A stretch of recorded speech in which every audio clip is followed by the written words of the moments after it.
Kita belajar dari pengalaman yang ada. Semua kegagalan itu kita ada keyakinan semua masalah itu pasti ada solusinya.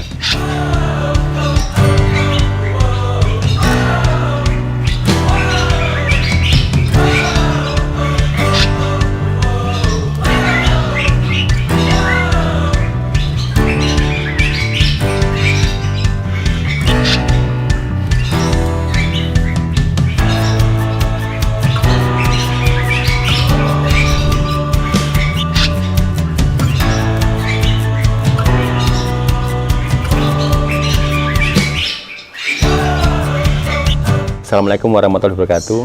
Saya Misbun Winasis dari UD ANF Farm Klaten yang bergerak di bidang penangkaran burung jalak Bali, jalak putih, jalak suren, jalak Hongkong, dan merak hijau yang beralamat di Jiwan RT 1 RW 11 Jimbung, Kalikotes, Klaten.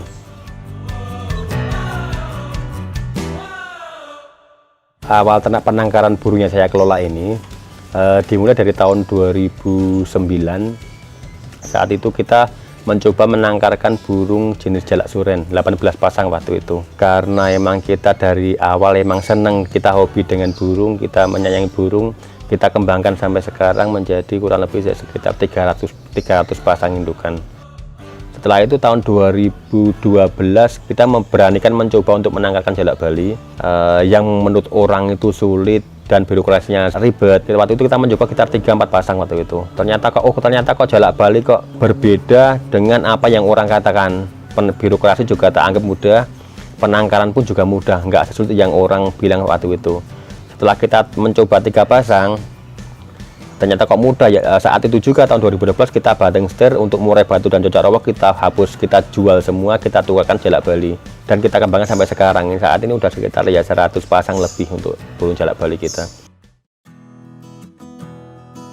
Kalau untuk saat ini latar belakang kita membuat kandang 3 lantai itu memang karena kita pengen jumlah kandang yang banyak, tapi dengan lokasi terbatas kita berpikir untuk membuat kandang 3 lantai kurang lebih sekitar 100-150 meter persegi itu.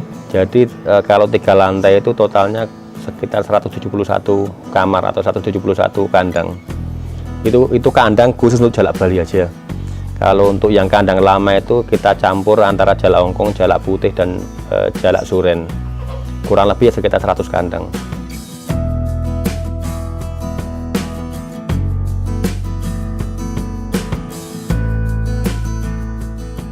Kalau jatuh bangun untuk penangkaran dari awal ya pasti yang namanya kita baru tak belajar, kematian, kegagalan karena kandang terlalu panas itu pernah. Jadi kita nggak selamanya apa yang kita jalankan sampai sekarang itu selamanya lancar, selamanya mulus.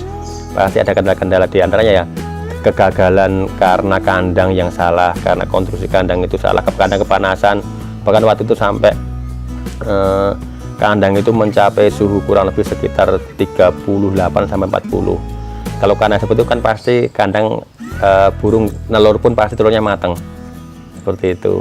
Bahkan waktu itu juga sempat kematian itu kan juga sering terjadi waktu itu. Tapi seiring berjalannya waktu sampai sekarang kita belajar dari pengalaman, kita bisa meminimalisir kematian burung yang ada.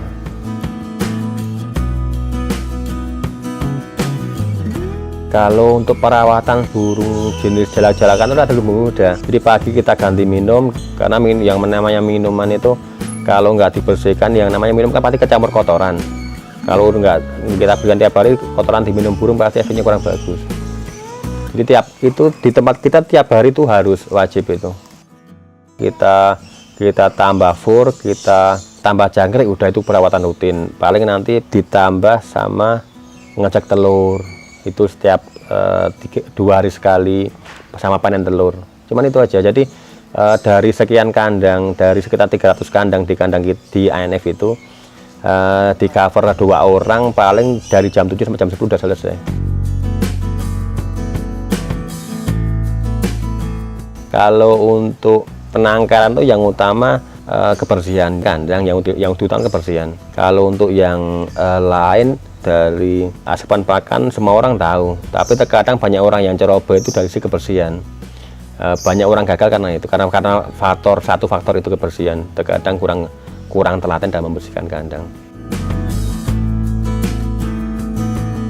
Kalau kesulitan penangkaran burung jalak itu paling di saat peralihan cuaca, kendala-kendala penangkaran di saat peralihan cuaca nanti pasti burung itu banyak yang ngedrop, lolan ya banyak yang mati seperti itu. Itu emang itu udah siklus tahunan.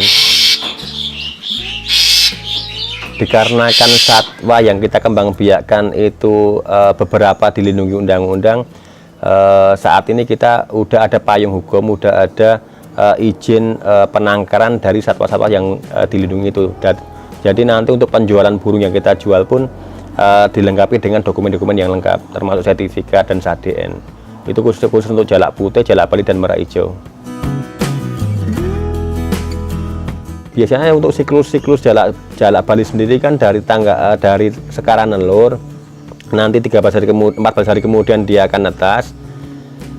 Setelah dirawat kurang lebih sekitar 2 bulan sampai 3 bulan, sekalian nunggu sertifikasi dari BKSDA udah layak jual. Jadi kalau di wilayah sini itu baru netes pun udah layak, udah bisa diperjualbelikan untuk wilayah lokal. Cuman kalau dari tempat kita, karena kita nggak menjual baru netes, kita jual mandiri yang kita anggap aman untuk pemula, kurang lebih antara 3 sampai 4 bulan itu baru kita jual.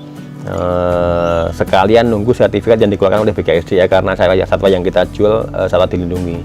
Jadi sekalian nunggu dokumen-dokumen pendukung sertifikat dari BKSDA. Kita memulai itu 2009, tapi teman-teman senior itu dari tahun 90 itu sudah menangkarkan. Dari tahun 90 sampai tahun 2020 ini permintaan selalu ada. Kurang lebih sekitar 30 tahun jalak suren itu eksis terus, karena pasarnya itu dari dulu sampai sekarang juga ada terus. Jadi nggak pernah ada matinya, khususnya untuk jalak suren, jalak putih, dan jalak bali itu selalu ada. Jadi memang kita bertahan ya karena faktor itu, karena permintaan pasar selalu ada. Kalau untuk pemasaran sendiri, jangkauan kita itu seluruh Indonesia. Untuk jangkauan kiriman kita, permintaan pun juga seluruh Indonesia. Cuman beberapa wilayah niku yang dilarang untuk kita ngirim burung ke wilayah itu, kayak ke Papua itu kita dilarang untuk ngirim burung, walaupun ada permintaan, tapi emang terkendala masalah pengiriman, malah birokrasi. Sama ke Lombok itu juga sampai saat ini belum bisa kita kirim, karena terkendala masalah birokrasi. Pengiriman kita nggak diizinkan untuk ngirim burung ke sana. Kalau kita penjualan online kita memanfaatkan website, terus sosial media, Facebook, fanspage. Nama websitenya www.anffarm.com, sama fanspage penangkaran jalak suren, jalak putih, jalak bali, ANF@farm.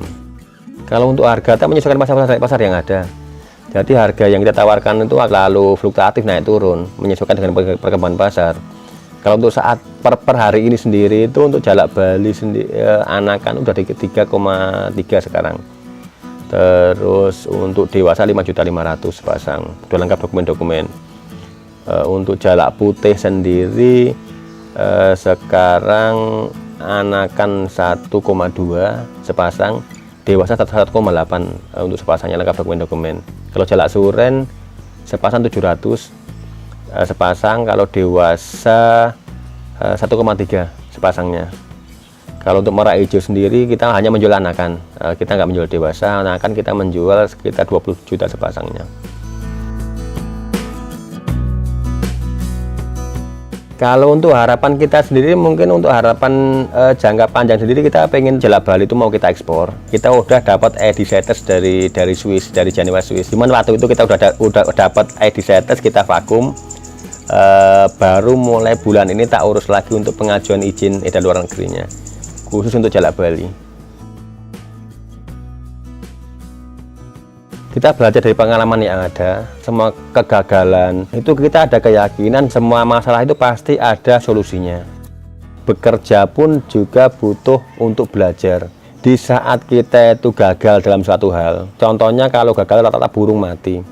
Ya namanya burung mati, lolan banyak yang mati, itu pasti kan ada nominal. Nominal itu tak anggap itu uang untuk sekolah.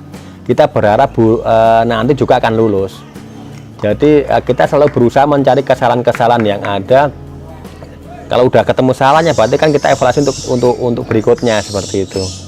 Biar untuk berikutnya nggak terjadi kesalahan yang sama. Terima kasih sudah menonton video ini. Semoga bermanfaat. Jangan lupa subscribe Cap Capung.